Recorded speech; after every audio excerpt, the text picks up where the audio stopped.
adalah gembalaku, takkan kekurangan aku. Ia membaringkan aku di padang berumput hijau. Saudara-saudari yang terkasih di dalam Kristus, selamat pagi. Salam jumpa lagi dalam Sabda Siap Saji, Senin 12 Februari 2024, hari biasa pekan ke-6. Marilah kita berdoa. Dalam nama Bapa dan Putra dan Roh Kudus. Amin. Allah Bapa sumber kebijaksanaan, syukur atas penyertaan-Mu dalam berbagai macam peristiwa hidup. Semoga kami mengandalkan-Mu dalam suka maupun duka.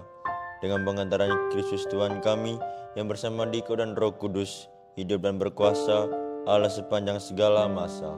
Amin. Tuhan bersamamu dan bersama rohmu. Injil Yesus Kristus menurut Markus. Dimuliakanlah Tuhan.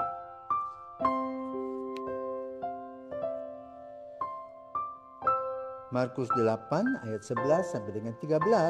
Sekali peristiwa datanglah orang-orang Farisi dan bersoal jawab dengan Yesus. Untuk mencobai dia, mereka minta daripadanya suatu tanda dari surga. Maka mengeluhlah Yesus dalam hati dan berkata, "Mengapa angkatan ini minta tanda? Aku berkata kepadamu, sungguh kepada angkatan ini sekali-kali takkan diberikan tanda." Lalu Yesus meninggalkan mereka. Ia naik perahu dan bertolak ke seberang. Demikianlah sabda Tuhan. Terpujilah Kristus. Selamat pagi Romo. Pagi Ray. Bagaimana cara kita sebagai manusia agar kita bisa mendapatkan tanda suatu keselamatan dari Tuhan? Selamat pagi para pirsawan. Manusia itu punya kesadaran. Kalau kita tidak sadar, maka kita tidak bisa membuat program. Kita tidak tahu langkah-langkah untuk melaksanakan program itu. Maka dengan kesadaran itulah kita hidup. Hari ini kita mendengarkan dari Injil bagaimana mereka, yaitu para orang-orang Farisi yang berlawanan dengan Yesus, minta tanda dari surga. Kenapa? Mereka tahu itulah anak Allah. Mau bukti nyata. Tetapi pertanyaannya, apakah Yesus menjawab? Itu pertanyaan receh, tak perlu dilakukan. Ya. Kalau misalnya dijawab untuk apa? Ya, itu kalau kita hidup ini kita harus sadar kita berhadapan dengan siapa. Ya, kalau kita berhadapan dengan orang yang berkehendak baik, lakukan yang baik. Tapi kalau kita berhadapan dengan orang yang tidak berkehendak baik, ya suam-suam kukis seperlunya, sehingga kita tidak membuat persoalan. Tetapi inti persoalan yang ditampilkan dalam Injil ini adalah sebetulnya ada rasa iri hati dan dengki. Maka mereka ingin menguji Yesus untuk menjatuhkan Yesus. Maka Yesus dengan bijaksana menghadapi mereka dengan tenang. Kalau mereka tidak diberi tanda, apakah kedudukan Yesus jatuh? Enggak.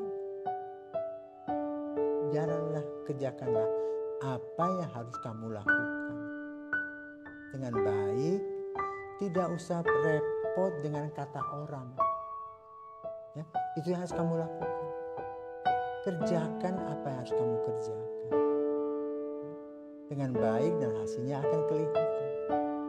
Jadi kita tidak melakukan hanya untuk dipuji orang. Pujian itu tidak penting, tetapi goal, tujuan itu yang penting.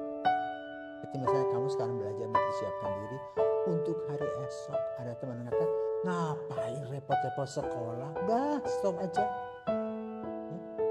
Kamu repot dengan dia? Gak usah, jalan terus. Kau sekolah, belajar dengan baik. Toh, nafas bukan dari dia. Tetapi kau tanggung jawab atas nafasmu sendiri. Jangan sebagaimana Yesus memberikan contoh, tidak usah repot menggubris orang-orang yang antik-antik itu, tanpa juga menyakiti mereka. Ya, tinggalkan saja mereka. Nah, itulah tantangan yang akan kamu hadapi dalam hidup. Ada sahabat, ada teman, ada musuh. Sahabat datang pada saat kamu mengalami kesulitan. Teman-teman mengeroyok kamu ketika kamu punya rezeki. Lawan-lawanmu selalu melihat dari kacamata negatif. Sekarang kamu mesti pilih yang mana, yang hidup membuat kamu aman dan nyaman. Itu yang harus kamu lakukan. Semoga Tuhan memberikan kepada kita berkat-berkat-Nya, berkat kesadaran, dan kita bisa memilih mana yang baik untuk diri kita, bagaimana juga kita memperlakukan orang-orang lain dengan bijaksana, sehingga tidak usah ribut. Abaikan saja kalau ada orang-orang yang aneh, tapi juga jangan disimpan di dalam hati. Masuk ke kiri, buang ke kiri, masuk ke kanan, buang ke kanan. Sehingga kamu merasa aman dan nyaman, sebagaimana Yesus yang melayani mereka dengan aman dan tenang. Semoga Tuhan memberkati. Amin.